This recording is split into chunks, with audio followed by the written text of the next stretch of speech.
আসসালামু আলাইকুম। আজ আমি তৈরি করব মোরগ শংসা পিঠা। এটা আমাদের মানিকগঞ্জের আঞ্চলিক নাম। এটা দেখতে যেমন সুন্দর, খেতেও ভীষণ মজার। আশা করি আমার আজকের রেসিপি সবার ভালো লাগবে। পিঠা বানানোর জন্য প্রথমে একটা পাতিলে আমি নিয়ে নিচ্ছি তেল। এবার এখানে দিয়ে দেব আমি পেঁয়াজ কুচি। এই পিঠা বানানোর জন্য পেঁয়াজের পরিমাণ একটু বেশি দিতে হয়। এবার এখানে দিয়ে দেব আমি স্বাদ মতো লবণ। এখানে দিয়ে দেব আমি কিছু কাঁচামরিচ কুচি। এবার পেঁয়াজগুলো আমি একটু ভেজে নরম করে নেব। এখানে দিয়ে দিচ্ছি আমি 1 চা চামচ আদা রসুন বাটা। আদা রসুন একটু ভেজে নেব। এবার এখানে দিয়ে দিচ্ছি আমি 1/2 চা চামচ হলুদ গুঁড়া, 1/2 চা চামচ লাল মরিচের গুঁড়া, 1/2 চা চামচ ধনিয়ার গুঁড়া, 1/2 চা চামচ দিয়ে দিচ্ছি ভাজা জিরের গুঁড়া, 1/2 চা চামচের মতো দিয়ে দিচ্ছি আমি গরম মশলার গুঁড়া। মশলা ভালো মতো কষিয়ে নেওয়ার জন্য এখানে একটু পানি দিয়ে নিলাম। কিছু মাংস একটু লবণ একটু হলুদ দিয়ে সিদ্ধ করে নিয়েছি। এরপর সিদ্ধ মাংসগুলো হাত দিয়ে বেছে এরকম ঝুরঝুরে করে নিয়েছি। এবার সব কিছু আমি একসাথে ভালো করে নেড়ে চেড়ে নেব এবং একটু ভাজা ভাজা করে নেব। ভাজা ভাজা করে নিয়েছি।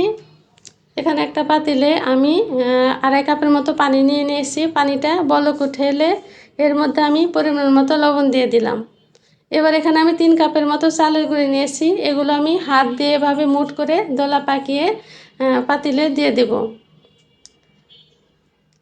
এবার আমি ঢাকনা দিয়ে ঢেকে মিডিয়াম আঁচে কিছু সময় সিদ্ধ করে নেব।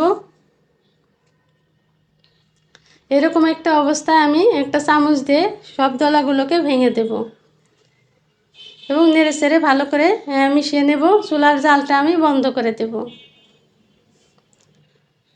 এবার চুলা থেকে নামিয়ে একটা বাটিতে আমি ঢেলে নেব।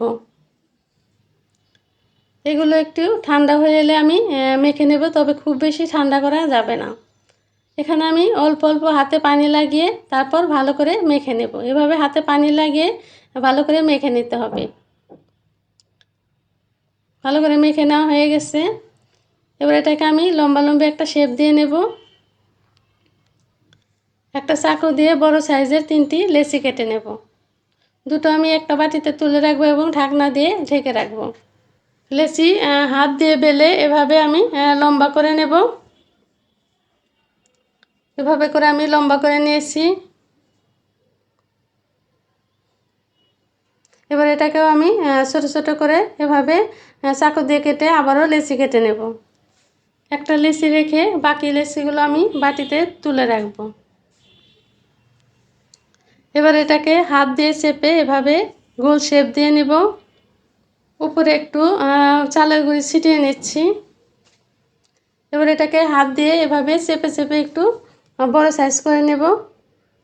এবার বেলুন দিয়ে বেলে একটা রুটি বানিয়ে নেব। একটা কাটার দিয়ে মাছ বরাবর এভাবে কেটে আমি রুটিটাকে 2 ভাগ করে নেব। পিঠা বানানোর জন্য একটা অংশ আমি নিয়ে নিচ্ছি।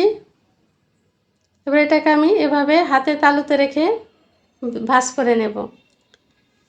এবার পিঠা বানানোর জন্য আমি যে পুরটা রেডি করে রেখেছিলাম সেটা এর মধ্যে আমি দিয়ে দেব।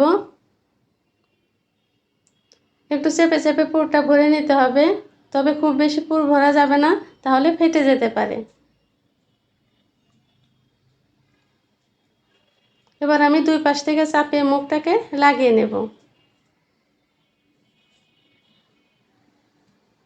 এবার ভালো করে মুখটা লাগিয়ে নিতে হবে।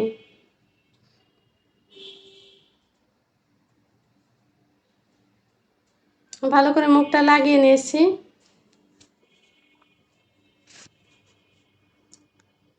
নিচের পাটটাও একটু চাপ দিয়ে আমি লাগিয়ে নেব।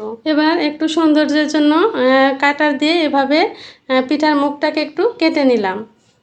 দেখুন পিঠা দেখতে কতটা সুন্দর হয়েছে। এভাবে করে আমি সবগুলো পিঠাই রেডি করে নেব। এবার আমি পিঠা ভাজতে চলে যাব। চুলায় একটি প্যান বসিয়ে তেল আমি আগে থেকে গরম করে নিয়েছি। এখানে আমি এক এক করে পিঠাগুলো দিয়ে দিচ্ছি। খুব কম আঁচে পিঠাগুলো ভাজা যাবে না, তাহলে পিঠাগুলো শক্ত হয়ে যাবে। মিডিয়াম আঁচে পিঠাগুলোকে ভেজে নিতে হবে। এভাবে উল্টে উল্টে পিঠাগুলোকে আমি ভেজে নেব। সুন্দর একটা কালার আসা পর্যন্ত আমি পিঠাগুলোকে উল্টে উল্টে ভেজে নেব। আমার পিঠাগুলো ভাজা হয়ে গেছে। এবার পিঠাগুলো আমি তুলে নিচ্ছি। এভাবে এক এক করে আমি সবগুলো পিঠাই ভেজে নেব। এভাবে বাসায় আপনারা একবার বানিয়ে খেয়ে দেখতে পারেন। রেডি হয়ে গেল আমার আজকের মোরগ শংসা পিঠা।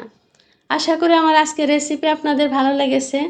যদি ভালো লাগে তাহলে একটি লাইক দিবেন, আমার চ্যানেলটি সাবস্ক্রাইব করবেন। যদি পেজে থাকেন তাহলে পেজ ফলো করবেন। সবাই ভালো থাকবেন। আল্লাহ হাফেজ।